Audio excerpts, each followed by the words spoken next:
Telah terjadi aksi pembakaran terhadap bangunan perpustakaan SMA Negeri 1 Ilaga, Kabupaten Puncak.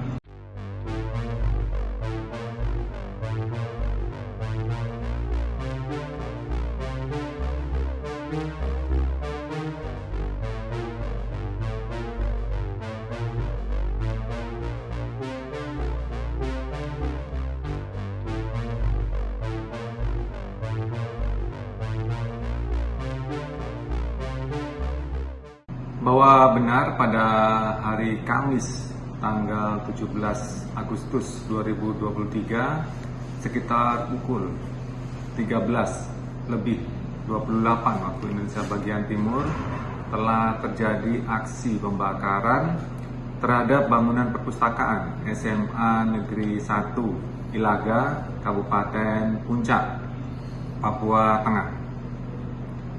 Laporan dari Polres Puncak bahwa aksi tersebut diduga dilakukan oleh kelompok kriminal bersenjata Kepala Air. Laporan informasi di HT jajaran TNI Polri Ilaga direspon oleh aparat keamanan gabungan TNI Polri menuju ke TKP. Di TKP, aparat keamanan melakukan penyisiran dan sempat mendapatkan gangguan bunyi tembakan pistol sebanyak 7 kali yang terdengar berasal dari arah sekitar hutan kampung Nipuralome.